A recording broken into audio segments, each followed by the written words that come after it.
Hi all, welcome to another discussion on a current topic. See, elections are a very interesting period. ഇലക്ഷന് സമയത്ത് ഇതുവരെയും discussion ഇല്ലാതെ focus ഇല്ലാതെ പല ടോപ്പിക്കുകളും വീണ്ടും പ്രോമിനൻ്റ് ആയിട്ട് വരാറുണ്ട്. അങ്ങനെ പ്രോമിനൻ്റ് ആയിട്ട് വന്നിരിക്കുന്ന ഒരു ടോപ്പിക്കാണ് ഇന്നത്തെ ഡിസ്കഷനിൽ ഞാൻ ഐഡന്റിഫൈ ചെയ്തിരിക്കുന്നത്. Let's discuss about the Katchatheevu issue. Katchatheevu issue എന്ന് പറയുന്നത് ഇന്ത്യയും ശ്രീലങ്കയും തമ്മിലുള്ള ഒരു ടെറിട്ടോറിയൽ മാരിടൈം ഡിസ്പ്യൂട്ടാണ്. അത് എന്താണ് എന്നുള്ളത് നമുക്ക് ഡിസ്കസ് ചെയ്യാം. എന്തുകൊണ്ടാണ് ഇതിപ്പോൾ കറന്റ്ലി ന്യൂസിൽ വന്നത്? ഇന്ത്യയുടെ prime minister Katchatheevu island India ശ്രീലങ്കയ്ക്ക് കൊടുത്തതിന് കാൽസ്ലി ഗിവിംഗ് അവേ, ഇന്ത്യയുടെ ടെറിട്ടറി യാതൊരു ചിന്തയുമില്ലാതെ വെറുതെ വിട്ടുകൊടുത്തു എന്നൊരു മേജർ ക്രിറ്റിസിസം റേസ് ചെയ്തിരിക്കുകയാണ്. തമിഴ്നാട് പൊളിറ്റിക്സിൽ എപ്പോഴും കച്ചത്തീവ് ഐലൻഡ് എന്ന് പറയുന്ന ഒരു മേജർ ഇഷ്യൂ തന്നെയായിരുന്നു. വളരെ നാളുകളായിട്ട് ADMK DMK മാറി മാറി കച്ചത്തീവ് ഇഷ്യൂ അവരുടെ പൊളിറ്റിക്കൽ ഗെയിൻസിന് വേണ്ടി യൂസ് ചെയ്തിട്ടുണ്ടായിരുന്നു. ഇപ്പോൾ വീണ്ടും കച്ചത്തീവ് ഇഷ്യൂ തമിഴ്നാട് പൊളിറ്റിക്സിൽ ഒരു പ്രോമിനന്റ് എലമെന്റ് ആയിട്ട് മാറുന്നു. There is one more incident. എല്ലാ വർഷവും ഫെബ്രുവരിയിൽ കച്ചത്തീവ് എന്ന് പറയുന്ന ശ്രീലങ്കയുടെ അധീനതയിലുള്ള ഐലൻഡിൽ അവിടുത്തെ സെന്റ് ആന്റണീസ് ചർച്ചിൽ വെച്ച് നടക്കുന്ന ഒരു ആനുവൽ പിൽഗ്രിമേജ് ഫെസ്റ്റിവൽ ഉണ്ട്. ഇതിൽ ഇന്ത്യയിൽ നിന്നും അതുപോലെ ശ്രീലങ്കയിൽ നിന്നുമുള്ള തമിഴ്നാട് ഫിഷർമെൻസ് പങ്കെടുക്കാറുണ്ട്. ഇത്തവണ രാമനാഥപുരത്തു നിന്നുമുള്ള ഇന്ത്യൻ ഫിഷർമെൻ കണ്ടിജന്റ് ഈ ഒരു ആക്ടിവിറ്റിയിൽ പങ്കെടുത്തില്ല. അത് എന്തുകൊണ്ടെന്നാൽ ശ്രീലങ്കൻ മാരിടൈം ബൗണ്ടറി ക്രോസ് ചെയ്ത് പോകുന്ന ഇന്ത്യൻ ഫിഷിംഗ് വെസൽസിനെയും ഇന്ത്യൻ ഫിഷർമെനെയും ശ്രീലങ്കൻ നേവി ഹറാസ് ചെയ്യുന്നു എന്നുള്ളൊരു ക്രിറ്റിസിസം വെച്ചിട്ടായിരുന്നു ഇന്ത്യൻ ഫിഷർമെൻ കമ്മ്യൂണിറ്റി ഇത്തവണത്തെ ഫെസ്റ്റിവലിൽ പങ്കെടുക്കാതെ മാറുന്നത്. ഇത് രണ്ടുമാണ് പ്രധാനമായിട്ടും ഇത് വീണ്ടും ഈ ഒരു ടോപ്പിക് ന്യൂസിലേക്ക് വരാനായിട്ട് കാരണമാകുന്നത്. ഓക്കെ, എന്താണ് ഈ കച്ചത്തീവ് ഐലൻഡ് എന്ന് പറയുന്നത്? So what you know about Katchatheevu island? C, Katchatheevu എന്ന് പറയുന്നത് ഇന്ത്യയും ശ്രീലങ്കയും തമ്മിലുള്ള ബൗണ്ടറി എന്ന് പറയുന്നത് പാക് സ്ട്രേറ്റ് ആണെന്ന് നിങ്ങൾക്ക് എല്ലാവർക്കും അറിയാം അല്ലേ? ഈ പാക് സ്ട്രേറ്റിൽ 14th സെഞ്ചുറിയിൽ ഒരു വോൾക്കാനിക് കറപ്ഷൻ വഴി ഒറിജിനേറ്റ് ചെയ്ത ഒരു സ്മോൾ ഐലൻഡ് ആണ് കച്ചത്തീവ് എന്ന് പറയുന്നത്. ഇതൊരു ബാരൻ ലാൻഡ് ആണ്. ഇവിടെ ജീവിക്കുക എന്ന് പറയുന്നത്, ഇവിടെ ഹാബിറ്റബിൾ ആക്കുക എന്ന് പറയുന്നത് ഭയങ്കര ഡിഫിക്കൽട്ടാണ്. കാരണം എന്താ? കാരണം ഫ്രഷ് വാട്ടർ റിസോഴ്സ് ഇല്ല. ഓക്കെ, അപ്പം അതുകൊണ്ട് തന്നെ കച്ചത്തീവ് ബാരൻ ഐലൻഡ് എന്ന് തന്നെയാണ് അതിന്റെ പേര് പോലും സൂചിപ്പിക്കുന്നത്.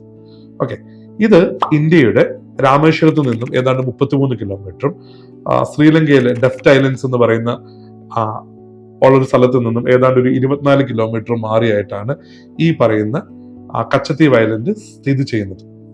ഇതിന്റെ ഹിസ്റ്റോറിക്കൽ ഡയമെൻഷൻസ് നോക്കുമ്പോഴത്തേക്കും ഒരു ഏർലി മിഡീവൽ പീരീഡിൽ ഈ കച്ചത്തീവ് ഐലൻഡ് എന്ന് പറയുന്നത് ശ്രീലങ്കയിലുള്ള ജാഫ്ന കിങ്ഡത്തിന്റെ അടിയിലായിരുന്നു വന്നുകൊണ്ടിരുന്നത്. പക്ഷെ പിന്നീട് നമ്മുടെ രാമനാഥപുരം, ഇന്ത്യയിലെ തമിഴ്നാട്ടിലെ രാമനാഥപുരം സമീന്ദാറിന്റെ അടിയിലേക്ക് വരികയും അത് മദ്രാസ് പ്രസിഡൻസിയുടെ കീഴിൽ വരുന്നതായിട്ട് നമ്മൾ ഒബ്സർവ് ചെയ്യുന്നുണ്ട്. ശരിക്കും റീസെന്റ് ഹിസ്റ്ററിയിൽ ഈ കച്ചത്തീവ് ഒരു ഇഷ്യൂ ആയിട്ട് മാറുന്നത് 1921 1921 അന്ന് ഇന്ത്യയും ശ്രീലങ്കയും രണ്ടും ബ്രിട്ടീഷ് കിങ്ഡത്തിന്റെ അടിയിലാണെന്ന് നിങ്ങൾക്ക് അറിയാമല്ലോ അല്ലെ? അന്ന് ഒരു മാരിടൈം സർവേ നടത്തുമ്പോഴത്തേക്കും ഈ കച്ചത്തീവ് എന്ന് പറയുന്ന ഐലൻഡ് ശ്രീലങ്കയുടെ പാർട്ടാണെന്ന് അവർ ക്ലെയിം ചെയ്തു. അപ്പൊ ഇതൊന്ന് റിസോൾവ് ചെയ്യുന്നതിന് വേണ്ടി അന്ന് 1921 ഇന്ത്യയുടെ ബ്രിട്ടീഷ് ഇന്ത്യയിൽ നിന്നും ബ്രിട്ടീഷ് സിലോണിൽ നിന്നുമുള്ള മെമ്പേഴ്സ് ഡിസ്കസ് ചെയ്തിരുന്നു. അന്ന് ഇന്ത്യ ഇതിന് ക്ലെയിം വെക്കുന്നുണ്ട്. കാരണം എന്താണ്? ഈ രാമനാഥപുരം സമീന്ദാറിന്റെ അടിയിലാണ് കച്ചത്തീവ് വരുന്നത് എന്ന് പറഞ്ഞുകൊണ്ട്. ഈ രാമനാഥപുരം എന്ന് പറയുന്നത് ബേസിക്കലി സേതുപതി രാജാക്കന്മാരാണ്. ഈ സേതുപതി എന്നുള്ള പേര് വന്നത് തന്നെ ഇൻട്രസ്റ്റിംഗ് ആണ്. കാരണം എന്താ? ഈ രാമസേതുവിന്റെ പതി, the ruler of the bridge എന്നുള്ള അർത്ഥത്തിലാണ് ഈ സേതുപതി എന്നുള്ള പേര് തന്നെ വന്നിരിക്കുന്നത്. എനിവേ, നമ്മുടെ ഡിസ്കഷൻ പോയിന്റ് എന്ന് പറയുന്നത് കച്ചത്തീവിന്റെ ഒറിജിൻ അല്ലെങ്കിൽ അത് ആർക്കാണ് അത് അവകാശപ്പെട്ടതെന്നാണ്. പക്ഷെ 1921 ഇഷ്യൂ വന്ന സമയത്ത് ബ്രിട്ടീഷുകാർ ഇതിലൊരു പ്രോപ്പർ ഒരു കൺക്ലൂഷൻ എടുത്തിട്ടില്ലായിരുന്നു. ഇന്ത്യക്ക് ഇൻഡിപെൻഡൻസ് കിട്ടി തുടങ്ങിയപ്പോൾ തന്നെ ഇഷ്യൂസ് സ്റ്റാർട്ട് ചെയ്തു. ഇന്ത്യൻ ആർമി പറഞ്ഞു ഞങ്ങൾക്ക് കച്ചത്തീവ് ഐലൻഡിൽ, അത് നേവൽ പറഞ്ഞു നമുക്ക് കച്ചത്തീവ് ഐലൻഡിൽ നേവൽ എക്സസൈസ് ചെയ്യണമെന്ന് പറഞ്ഞു. പക്ഷെ ശ്രീലങ്കൻ ഗവൺമെന്റ് ആ സമയത്ത് അത് സമ്മതിച്ചില്ല. പിന്നീട് ശ്രീലങ്കൻ ഗവൺമെന്റ് കച്ചത്തീവ് ഐലൻഡിൽ നേവൽ എക്സസൈസ് ചെയ്യണമെന്ന് പറഞ്ഞു. ഇന്ത്യ അതിന് സമ്മതിക്കുന്നില്ല. അപ്പം ആ ഒരു പീരീഡിൽ നമ്മൾ പലപ്പോഴും കാണുന്നത് ഈ കച്ചത്തീവ് ഐലൻഡ് രണ്ടുപേരും എന്ത് ചെയ്യുന്നുണ്ട്? ഡിമാൻഡ് ചെയ്യുന്നുണ്ട്. ഒരു പോയിന്റ് എന്താന്ന് വെച്ച് കഴിഞ്ഞാൽ 120 വർഷം പഴക്കമുള്ള ഒരു പള്ളി എവിടെയുണ്ട്? ഈ കച്ചത്തീവ് ഐലൻഡിലുണ്ട്. ശരിക്കും പറഞ്ഞാൽ സെന്റ് ആന്റണീസ് പുണ്യാളന്റെ പേരിലാണ് ഈ കച്ചത്തീവ് ഐലൻഡിലുള്ള ഈ പള്ളി ഉള്ളത്. ഈ പള്ളി എന്ന് പറയുന്നത് ഈ കടലിൽ പോകുന്ന, അതായത് ശ്രീലങ്കയിൽ നിന്നും അതുപോലെ തന്നെ ഇന്ത്യയിൽ നിന്നും കടലിൽ പോകുന്ന എല്ലാ ഫിഷർമെനെയും സംബന്ധിച്ചിടത്തോളം അവരുടെ ഒരു ഇമ്പോർട്ടന്റ് ഡേറ്റ് ആയിട്ടാണ് അവർ ഈ സെന്റ് ആന്റണീസ് പുണ്യാളനെ കാണുന്നത്. അതുകൊണ്ട് തന്നെ ഇവിടുത്തെ ഫെസ്റ്റിവൽ അവർ എപ്പോഴും പങ്കെടുക്കാറുണ്ട്. ഈ ഇഷ്യൂ നടക്കുന്ന സമയത്ത് തന്നെ പലപ്പോഴും ഇന്ത്യൻ ഫിഷർമെന് കച്ചത്തീവ് ഐലൻഡിൽ പോവുകയും അവിടെ വല ഉണക്കുന്നതിന് വേണ്ടിയിട്ട് റെസ്റ്റ് ചെയ്യുന്നതിന് വേണ്ടിയൊക്കെ ചെയ്യാറുണ്ടായിരുന്നു. ഇതിനൊരു ഇഷ്യൂവിനൊരു റെസൊല്യൂഷൻ വേണമെന്നുള്ള തീരുമാനത്തോടു കൂടി 1974 ഇന്ദിരാഗാന്ധി റൂൾ ചെയ്യുന്ന സമയത്ത് അന്ന് ഇന്ദിരാഗാന്ധിയും സിരിമാ ഭണ്ഡാര നായിക്കയും കൂടെ ചേർന്ന് ഒരു എഗ്രിമെന്റ് സൈൻ ചെയ്തു. ഈ എഗ്രിമെന്റിൽ കച്ചത്തീവ് ഐലൻഡ് ശ്രീലങ്കയുടേതാണ് എന്ന് നമ്മൾ ഐഡന്റിഫൈ ചെയ്തു. ഇന്ത്യ അത് അംഗീകരിക്കുകയാണ്. അപ്പൊ ഇവിടെ ഒരു കോൺഫ്ലിക്റ്റ് എല്ലാവർക്കും, ഒരു ഡൗട്ട് എല്ലാവർക്കും തോന്നും. എന്താന്ന് വെച്ച് കഴിഞ്ഞാൽ വളരെ പണ്ട് നമ്മൾ ബേരുബാരി യൂണിയൻ ഐലൻഡ് പാകിസ്ഥാന്, അതായത് ഇന്നത്തെ ബംഗ്ലാദേശിന് വിട്ടുകൊടുത്ത ഒരു ഇൻസിഡന്റ് നിങ്ങൾക്ക് ഓർമ്മയുണ്ടായിരിക്കും. അന്ന് നെഹ്റു ഒരു എക്സിക്യൂട്ടീവ് ഓർഡർ വഴി ബേരുബാരി യൂണിയനിൽ പെടുന്ന പോർഷൻസ് പാകിസ്ഥാന് വിട്ടുകൊടുക്കാൻ തയ്യാറായെങ്കിലും അത് സൈൻ ചെയ്യാനായിട്ട് അന്നത്തെ പ്രസിഡന്റ് തയ്യാറായില്ല. പിന്നീട് ജുഡീഷ്യൽ റെഫറൻസ് വഴി, അതായത് അഡ്വൈസറി ജുറിസ്ഡിക്ഷന്റെ പ്രൊവിഷൻ അനുസരിച്ചിട്ട് സുപ്രീം കോടതിയുടെ ഫ്രണ്ടിൽ എത്തിയ കേസായിരുന്നു.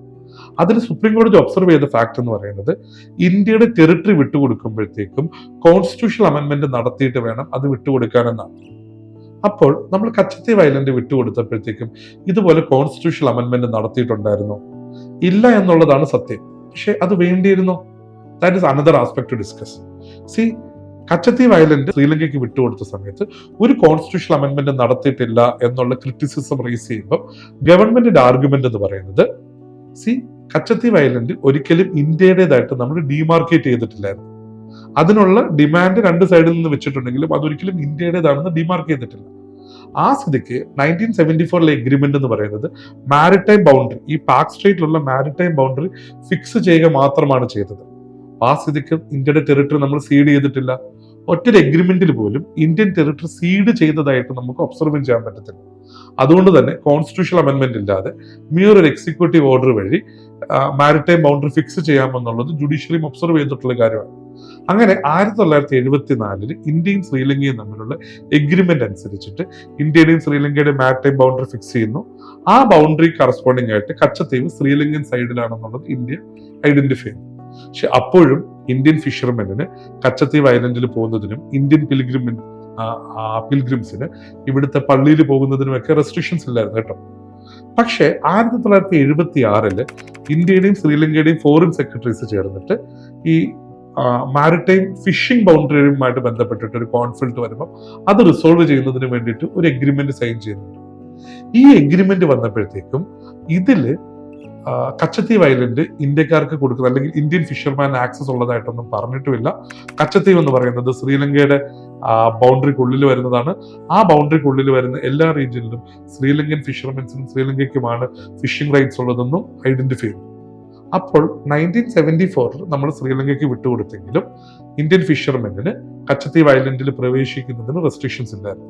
76 എഗ്രിമെന്റ് അനുസരിച്ചിട്ട് കച്ചത്തീവ് ഐലൻഡിൽ പോകുന്നതിനോ പ്രവേശിക്കുന്നതിനോ റെസ്ട്രിക്ഷൻസ് കൊണ്ടുവരുന്നുണ്ട്. അറ്റ് ദ സെയിം ടൈം നമ്മൾ വേറൊരു ഇൻട്രസ്റ്റിംഗ് ഫാക്ടർ കൂടി ഇവിടെ മനസ്സിലാക്കണമെന്നുണ്ട്. നമ്മൾ ഈ 1976 കച്ചത്തീവ് ഐലൻഡ് ശ്രീലങ്കയുടേതാണെന്ന് ഐഡന്റിഫൈ ചെയ്യുമ്പോഴത്തേക്കും കറസ്പോണ്ടിംഗ്ലി വാജ് ബാങ്ക് എന്ന് പറയുന്ന ഒരു പ്രോപ്പർട്ടി, അതായത് നമ്മുടെ കന്യാകുമാരിക്ക് സൗത്ത് ആയിട്ട് വരുന്ന ഒരു റീജിയൻ ആണ് കേട്ടോ. ഒരു ഭയങ്കര വലിയൊരു കോണ്ടിനെന്റൽ ഷെൽഫാണ് ഈ വാജ് ബാങ്ക് എന്ന് പറയുന്നത്. ഈ വാജ് ബാങ്ക് എന്ന് പറയുന്നത് വളരെ ഫിഷിംഗ് റിസോഴ്സ് ഉള്ള ഒരു റീജിയനാണ്. അതായത് സത്യം പറഞ്ഞു കഴിഞ്ഞാൽ ഈ ഇന്ത്യൻ ഓഷ്യൻ റീജിയനിലെ 3 ഓഷ്യൻസും കൂടെ വരുന്ന ഒരു കൺഫ്ലുവൻസിങ് പോയിന്റാണ്. മൾട്ടിപ്പിൾ ഓഷ്യൻസിന്റെ കൺഫ്ലുവൻസിങ് പോയിന്റ് എന്ന് പറയുന്നത് ഒരു ഫിഷിംഗ് ബ്രീഡിംഗ് ഗ്രൗണ്ട് ആണെന്നുള്ള കാര്യം നിങ്ങൾക്ക് അറിയാമായിരിക്കും. അപ്പം അത് ഭയങ്കര ഇമ്പോർട്ടന്റ് ആണെന്ന് ഐഡന്റിഫൈ ചെയ്തുകൊണ്ട് നമ്മൾ ഈ കച്ചത്തീവ് ഐലൻഡ് ശ്രീലങ്കയ്ക്ക് പോയാലും വാജ് ബാങ്ക് നമുക്ക് തന്നെ വേണമെന്നുള്ള ഇതിൽ 1976 എഗ്രിമെന്റില് അനുസരിച്ചിട്ട് വാജ് ബാങ്ക് നമുക്ക് തന്നെയാണ് നമ്മൾ ഐഡന്റിഫൈ ചെയ്തത്. ഈ വാജ് ബാങ്ക് എന്ന് പറയുന്നത് ഇപ്പം നമുക്ക് ഭയങ്കര ക്രൂഷ്യലാണ്. കാരണം നമ്മളവിടെ പെട്രോളിയം എക്സ്പ്ലോറേഷന് വേണ്ടി തയ്യാറെടുക്കുന്നുണ്ട്. അവിടെ ഓയിൽ നമ്മൾ ഐഡന്റിഫൈ ചെയ്തിട്ടുണ്ട്.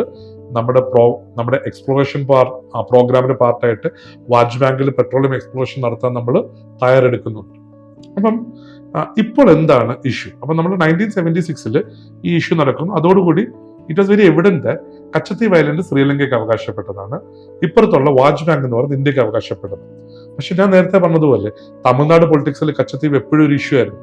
കാരണം എന്താണെന്ന് വെച്ച് കഴിഞ്ഞാൽ ഈ 80s 90s തുടക്കത്തിലും ശ്രീലങ്കയിൽ ഈലം വാർ നടക്കുകയാണ്. അതായത് ശ്രീലങ്കൻ ആർമിയും അവിടുത്തെ തമിഴ് പുലികളുമായിട്ടുള്ള യുദ്ധം നടന്നുകൊണ്ടിരിക്കുക. അപ്പൊ അതുകൊണ്ട് തന്നെ ഈ കാര്യമായിട്ടുള്ളൊരു നേവൽ പ്രസൻസ് ഈ പാക് സ്ട്രേറ്റ് റീജിയനിൽ ആർക്കില്ല, ശ്രീലങ്കയ്ക്കില്ല. മാത്രമല്ല ശ്രീലങ്കൻ ഫിഷിംഗ് കമ്മ്യൂണിറ്റി ആക്റ്റീവ്ലി ഇവിടെ ഫിഷിംഗ് വരുന്നില്ല. അപ്പൊ ഈ റീജിയനിൽ കൂടുതലും ഫിഷ് ചെയ്തുകൊണ്ടിരുന്നത് ഇന്ത്യൻ ഫിഷർമെൻ ആയിരുന്നു. പക്ഷെ ശ്രീലങ്കൻ ആർമിയുടെ പ്രസൻസ്, അതായത് ഈ ഈലം വാർക്ക് കഴിഞ്ഞപ്പോഴത്തേക്കും ശ്രീലങ്കൻ നേവൽ പ്രൊട്ടക്ഷന്റെ പാർട്ടായിട്ട് അവര് നേവൽ പ്രസൻസ് കൂട്ടിയപ്പോഴത്തേക്കും ഇന്ത്യൻ വെസൽസ് ഉണ്ടല്ലോ, ഇന്ത്യൻ ഫിഷർമെൻ, ഈ ബൗണ്ടറി ക്രോസ് ചെയ്യുമ്പോഴത്തേക്കും അവിടെ ഒരു മേജർ ഇഷ്യൂ ഉണ്ടാവാൻ തുടങ്ങി. Sri Lankan naval army over A period ഈ ഇന്ത്യൻസ് ഇങ്ങനെ ബൗണ്ടറി ക്രോസ് ചെയ്ത് വരുമ്പോഴത്തേക്കും ഇന്ത്യൻ ഫിഷിംഗ്, അതായത് ഇന്ത്യൻ ഫിഷർമെൻ അറസ്റ്റ് ചെയ്യുക, അവരുടെ ഫിഷിംഗ് ബോട്ട്സ് പിടിച്ചെടുത്ത് നശിപ്പിക്കുക, അത് ഡിസ്ട്രോയ് ചെയ്യുക, ഇതുപോലുള്ള ആക്ഷൻസ് ഒക്കെ ചെയ്യാൻ തുടങ്ങി. കാരണം മാരിടൈം ബൗണ്ടറി ക്രോസ് ചെയ്തുകൊണ്ടാണ് കേട്ടോ.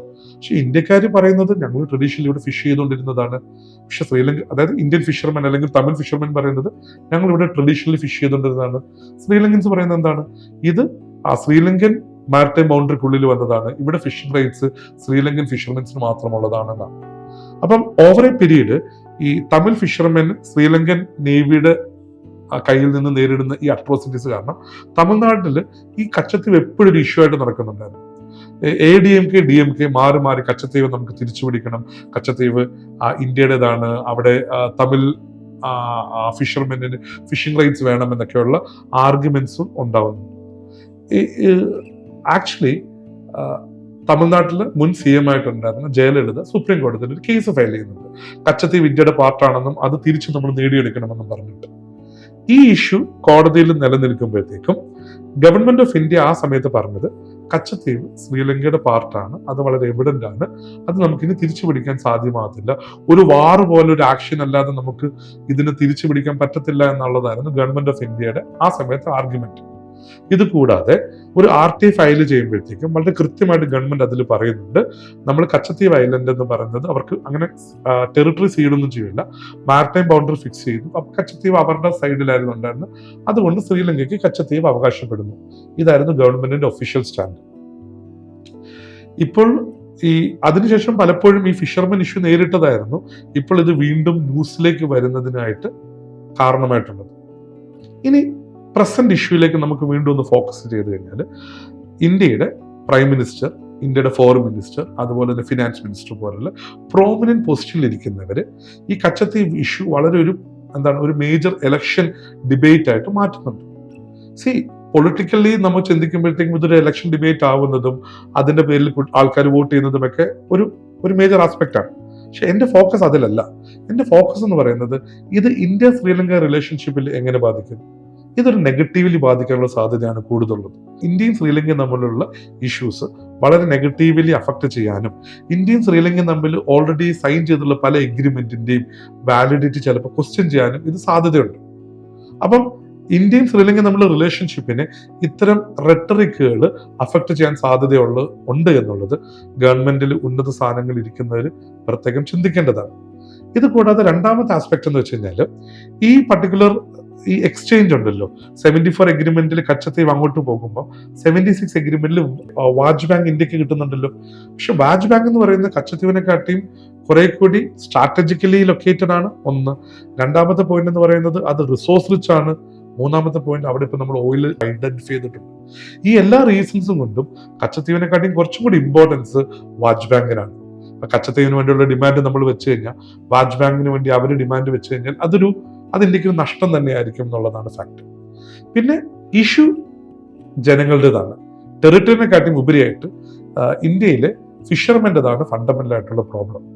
എന്താണ് കാരണം? ഇന്ത്യൻ ഫിഷിംഗ് ബോട്ട്സ് ഈ ടെറിട്ടറി, അതായത് ബൗണ്ടറി ക്രോസ് ചെയ്ത് അവിടെ എത്തുമ്പോഴത്തേക്കും നേവല് ഭയങ്കര സ്ട്രോങ്ലി, അതായത് ശ്രീലങ്കൻ നേവി അതിന് സ്ട്രോങ്ലി എന്ത് ചെയ്യുന്നുണ്ട്, ആക്ഷൻസ് എടുക്കുന്നുണ്ട്. ഇതിന് നമ്മൾ എന്തെങ്കിലും ഒരു മാർഗം ചെയ്യാതെ നമുക്ക് ഈ പ്രശ്നം റിസോൾവ് ചെയ്യാൻ പറ്റത്തില്ല. നമുക്കൊരു മാർഗം എന്ന് പറയുന്നത് നമുക്കൊരു ജോയിന്റ് പാട്രോൾ നടത്തുക, ഇന്ത്യയും ശ്രീലങ്കയും തമ്മിൽ ഒരു നേവൽ ഇതിലൊരു ജോയിന്റ് പാട്രോൾ നടത്തുക എന്നുള്ളത്. രണ്ട്, ഈ ഫിഷർമെൻ ആൾട്ടർനേറ്റീവ് ആയിട്ടുള്ള ഒരു ലൈവ്ലിഹുഡ് നമുക്ക് ഐഡന്റിഫൈ ചെയ്ത് കൊടുക്കാൻ പറ്റിക്കഴിഞ്ഞാൽ ഇവർ ഈ എക്സ്ട്രീം ആയിട്ടുള്ള വെതർ കണ്ടീഷനിലും ഇങ്ങനെ മാരിടൈം ബൗണ്ടറി ക്രോസ് ചെയ്ത് പോകുന്നത് നമുക്ക് ഒഴിവാക്കാനായിട്ട് സാധിക്കും. പിന്നെ മറ്റൊരു ആർഗ്യുമെന്റ് പറയുന്നത് കുറച്ച് കോസ്റ്റ്ലിയർ ആയിട്ടുള്ള സജഷൻ പലരും പറയുന്നത് ഫിഷിംഗ് ബോട്ട്സിന് പലപ്പോഴും GPS പോലെ സംവിധാനങ്ങളില്ല. അപ്പൊ അവർക്ക് പലപ്പോഴും ഐഡന്റിഫൈ ചെയ്യാൻ പറ്റുന്നില്ല whether they are crossing the maritime boundary or not. ഇത് ഇന്റൻഷ്യലി ആവണമെന്നില്ല. ഓക്കെ, അപ്പം ഇനി കൾച്ചറൽ എലമെന്റ് ഉണ്ട്. കാരണം 120 വർഷം പഴക്കമുള്ള ഈ കച്ചത്തീവിലുള്ള ഈ ഐലൻഡിൽ നടക്കുന്ന, അവിടുത്തെ പള്ളിയിൽ നടക്കുന്ന ഫെസ്റ്റിവലിൽ ഇന്ത്യൻ ഫിഷിംഗ്മെന്റിന്റെ കണ്ടിജന്റ് എപ്പോഴും പങ്കെടുക്കുന്നതാണ്. ശരിക്കും ഇന്ത്യയും ശ്രീലങ്കയും തമ്മിലുള്ള നല്ല റിലേഷൻഷിപ്പിന്റെ എക്സാമ്പിൾ ആയിട്ടാണ് പലപ്പോഴും കച്ചത്തീവിൽ നടക്കുന്ന ഈ ഫെസ്റ്റിവൽ നമ്മൾ സെലിബ്രേറ്റ് ചെയ്യപ്പെട്ടുകൊണ്ടിരുന്നത്. അപ്പോൾ ഇന്നിപ്പം അതൊരു കോൺട്രവേഴ്ഷ്യൽ എലമെന്റ് ആയിട്ട് മാറുകയാണ്. ഇവിടെ ഗവൺമെന്റ് ശ്രദ്ധിക്കേണ്ട കാര്യം എന്ന് പറയുന്നത്, ഇത് ഫിഷർമെന്റെ ഇഷ്യൂ ആണ്. അപ്പൊ അവർക്കൊരു ആൾട്ടർനേറ്റ് ലൈവ്ലിഹുഡ് ഐഡന്റിഫൈ ചെയ്യുക, അവര് ഈ മാരിടൈം ബൗണ്ടറീസ് ക്രോസ് ചെയ്ത് അപ്പുറത്ത് പോകുന്നത് ഒഴിവാക്കാനായിട്ട് നോക്കുക. അതുപോലെ തന്നെ ഫിഷർമെൻ ക്രോസ് ചെയ്ത് അറിയാതെ ശ്രീലങ്കൻ നേവൽ ഫോഴ്സിൽ പിടിക്കപ്പെട്ട് കഴിഞ്ഞാൽ അവരെ സേഫ് ഹാർബറിൽ തിരിച്ചു കൊണ്ടുവരിക, അവരുടെ പ്രോപ്പർട്ടീസ് ഡിസ്ട്രോയ് ചെയ്യാതിരിക്കുക, ഇങ്ങനെയുള്ള എലമെന്റുകൾ ചെയ്യുന്നതിന് വേണ്ടിയിട്ടാണ് ശരിക്കും ഇന്ത്യൻ ഗവൺമെന്റ് ശ്രീലങ്കൻ ഗവൺമെന്റ് പുറത്ത് ഇൻഫ്ലുവൻസ് ചെലുത്തേണ്ടത്. ഐഡിയലി ഇന്ത്യയും ശ്രീലങ്കയും തമ്മിലുള്ള റിലേഷൻഷിപ്പ് നല്ല രീതിയിൽ പോയിക്കൊണ്ടിരിക്കുകയാണ്. വേറെ എലമെന്റ് നമ്മൾ മറക്കരുത്. കാരണം ചൈനീസ് പ്രസൻസ് എന്ന് പറയുന്നത് ഇന്ത്യൻ ഓഷ്യനിൽ ഇൻക്രീസ് ചെയ്തുകൊണ്ടിരിക്കുകയാണ്. പലരും അതുകൊണ്ട് തന്നെ നമ്മൾ ഈ കച്ചത്തീവിന് വേണ്ടിയിട്ട് കൂടുതൽ ഡിമാൻഡ് ചെയ്യണമെന്ന് ആർഗ്യൂ ചെയ്യുന്നവരുണ്ട്. പക്ഷെ ഒന്ന് ആലോചിച്ച് നോക്കൂ, കച്ചത്തീവ് പോലെ 255 ഹെക്ടർ വരുന്ന ആ റീജിയൻ ആണോ നമുക്ക് വലുത്, അതോ ഇന്ത്യക്ക് അനുകൂലമായിട്ടുള്ള ഒരു ശ്രീലങ്കയാണോ നമുക്ക് വലുത്? നമുക്ക് ചൈനയെ കൗണ്ടർ ചെയ്യുന്നതിന് വേണ്ടി കച്ചത്തീവ് വേണേൽ ഡിമാൻഡ് ചെയ്യാം. പക്ഷേ എൻ്റെ ശ്രീലങ്കയും ചൈനീസ് ഇൻഫ്ലുവൻസിൽ പെടാനുള്ള സാധ്യത കൂടുതലാണ്. സോ ഇന്ത്യൻ ഓഷ്യൻ റീജിയനിൽ ചൈനയുടെ ഇൻഫ്ലുവൻസ് ഇല്ലാണ്ടാക്കുന്നതിന് വേണ്ടി നമുക്ക് വേണ്ടത് കച്ചത്തീവല്ല, പിന്നെയോ ഇന്ത്യൻ ഫ്രണ്ട്ലി ആയിട്ടുള്ള ഒരു ശ്രീലങ്കൻ ഗവൺമെന്റിനെയാണ്. അതുകൊണ്ട് ശ്രീലങ്കയും ഇന്ത്യയും തമ്മിലുള്ള ഇഷ്യൂസ് റിസോൾവ് ചെയ്ത് കച്ചത്തീവ് ഇഷ്യൂ ആയിട്ട് കച്ചത്തീവ് ഇഷ്യൂ ഇപ്പോഴത്തെ ഫോർമാറ്റിൽ തന്നെ മുന്നോട്ട് പോകുന്നതാണ് ഗവൺമെന്റിന് നല്ലത്. ഇതുപോലുള്ള ഇൻട്രസ്റ്റിംഗ് ടോപ്പിക്കായിട്ട് നമ്മൾ വീണ്ടും ഡിസ്കഷന് വരുന്നതായിരിക്കും. Thank you. Come and join iLearn IAS and feel the difference.